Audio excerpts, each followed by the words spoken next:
অস্ত্র উদ্ধার করা, সন্ত্রাসীদেরকে গ্রেফতার করা।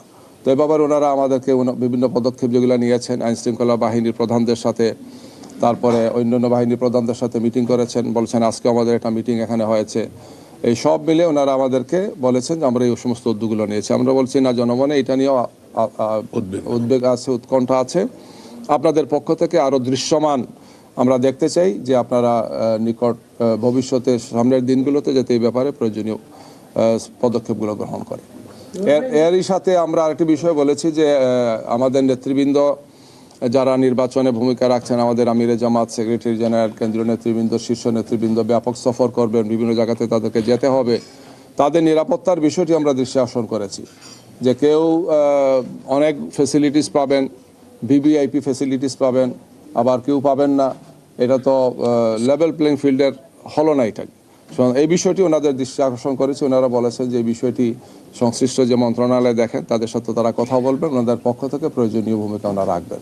এই সমস্ত বিষয় নিয়ে আমরা আলোচনা করেছি। এর পাশাপাশি প্রবাসীদের ভোটাধিকারের যে বিষয়টি আমরা বলেছি যে ভোট হওয়ার পরিমাণটা ভালো যদিও, কিন্তু আমাদের প্রত্যাশা অনুযায়ী হচ্ছে না, বিভিন্ন কারণে হচ্ছে না, সেটা আমরা আলোচনা করেছি।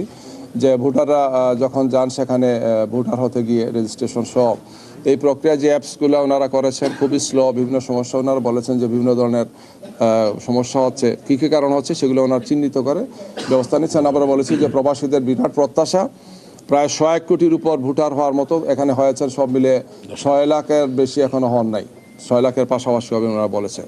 তো এখনও যে সময় আছে আমরা বলেছি যে এই ব্যাপারে প্রয়োজনীয় পদক্ষেপ নেওয়া এবং প্রবাসীরা যারা আমাদের রেমিটেন্স যোদ্ধা, যারা আমাদেরকে এই দেশের অর্থনীতিকে সচল রেখেছেন, তাদের বিরাট প্রত্যাশা যে তারা ভোটাধিকার পাবেন, ভোট দিতে পারবেন। এই বিষয়টি যাতে তারা প্রয়োজনীয় পদক্ষেপগুলো গ্রহণ করেন আমরা সে বিষয়ে তাদেরকে দৃষ্টি আকর্ষণ করেছি, পরামর্শ দিয়েছি, ওনারা সেই সমস্ত বিষয়গুলো দেখছেন। এগুলো নিয়ে আমাদের মধ্যে আলোচনা হয়েছে আর কি। ধন্যবাদ।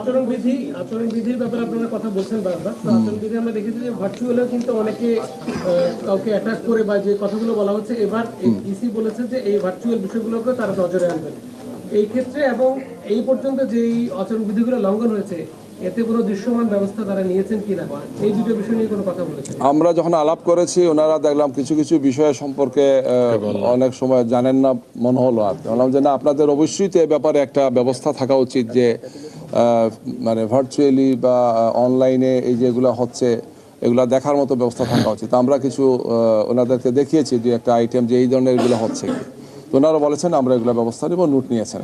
আমরা আশা করবো যে এটা এক্ষেত্রে ওনারা প্রয়োজনীয় পদক্ষেপ গ্রহণ করবেন। আচ্ছা, এই বিষয়টা বুঝতে পারেন ভিআইপি সুবিধা পাওয়া কেউ পাবেন, এটা ক্লিয়ার করতে। আরেকটা হচ্ছে আগামীকাল যখন তারেক রহমান দেশে আসছেন একটা সমাবেশ করার কথা আছে, সংবর্ধনা সমাবেশ, সেটাকে ঘিরে আপনারা আচরণ লঙ্ঘনের শঙ্কা করছেন কিনা, সে বিষয়ে বলেছেন কিনা?